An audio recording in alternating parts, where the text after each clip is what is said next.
this was a trick.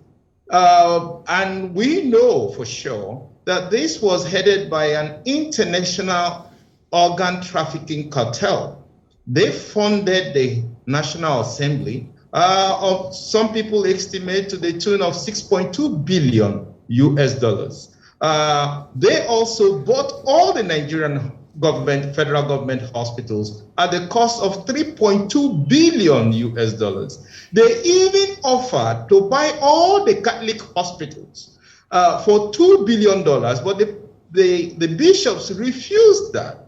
So this is a well-organized cartel who are actually moving into Nigeria in order to actually buy up, or they have already paid an advance on all our organs.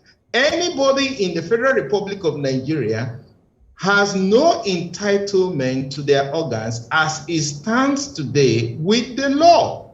And we know this for sure, that these are billionaires from the United States who funded this organ trafficking cartel to take the organs of Nigerians.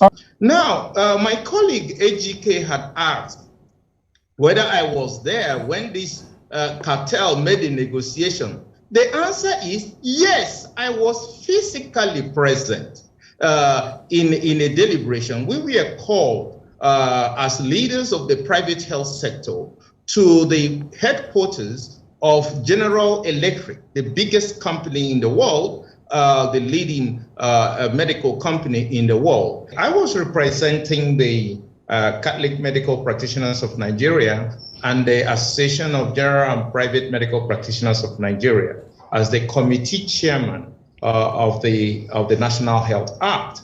And presiding over this National Health Act public hearing was Senator Ike Ekweremadu, who was then the Deputy Senate President.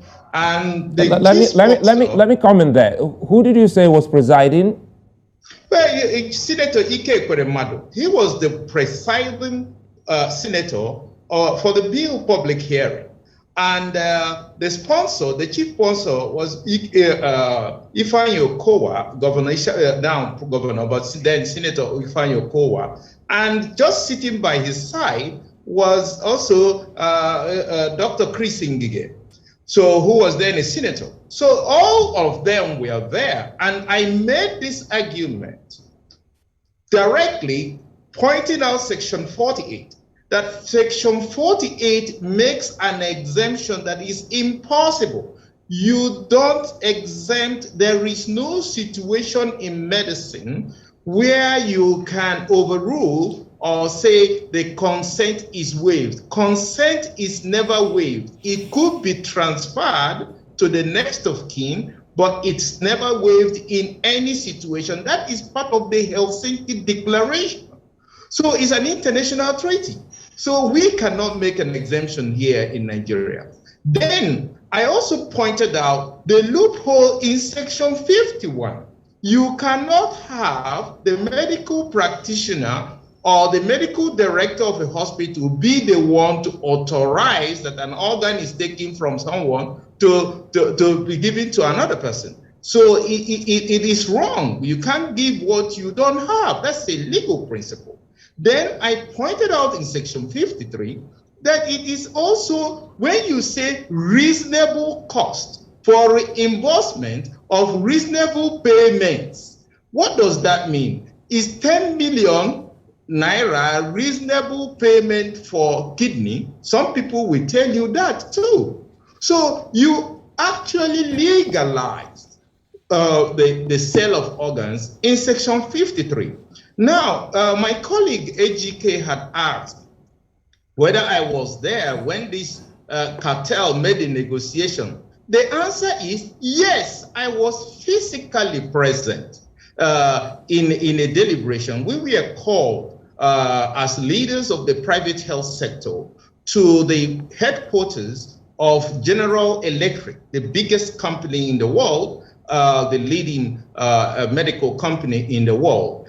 And we were told that Bill Gates offered them $2 billion US to build 260 hospitals in Nigeria. So they want us to name our price so that we can be paid off, so we will leave the entire medical system, so that we will not be practicing medicine, we will not be practicing pharmacy, we will not be practicing laboratory science. In Nigeria, no Nigerian will be in the medical profession. And we should just name our price so we will be compensated for. We couldn't believe ourselves. Why would anyone do a thing like that? This was done. I was present. It's not somebody told me.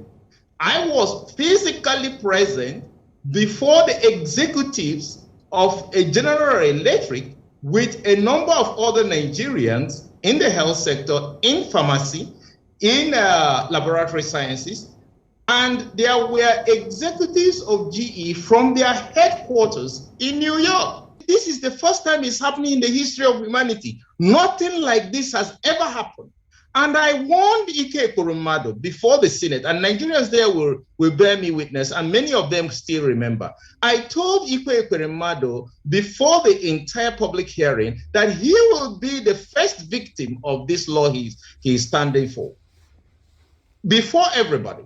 Senator Kowa can also bear me witness because he was there. And I told him, it now seems like a prophecy come true. And this was exactly what happened. That the Senate of the Federal Republic of Nigeria sold the entire organs of the Nigerian people, even when they knew that this was the situation. And that is very, very, very bad on us as a whole nation.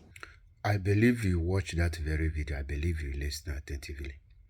In other words, you are not safe in visiting any hospital. They can easily inject you for you to sleep, and they will remove your kidney unknowingly. In other words, over 200 and something million Nigerians don't have right on their kidneys, on their organs again, not only just kidney, but every part of their organs. And in one of the hospitals this man is saying here was also built in Imo State, to be precisely. It was built and it started functioning last year, being 2023, by Hope Uzodinma. Who knows how many they have built in the whole part of the contraption called Nigeria.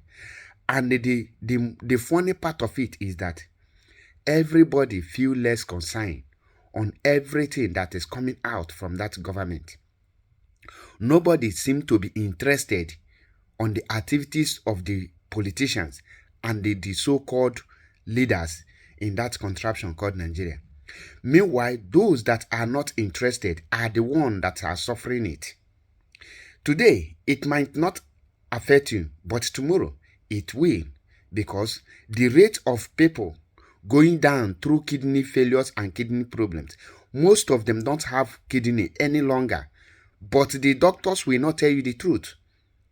That is why majority of those that has money are traveling abroad for medical treatment, because they know the hospitals they have in Nigeria are for kidney, and the doctors can take any kidney without checkmating who you are. That is why the politicians, not even a councillor of any ward, can go to any hospital in Nigeria, because they know what is happening there. But the poor masses are dying on a daily basis. I shed tears watching how Nigerian youth are being jubilating, concentrating, and putting all their effort on necessary things, something that does not matter. They feel less concerned on serious issues, and they concentrate on issues like Yul Edochie family, Yam Baba's family, and the unnecessary things that cannot contribute anything.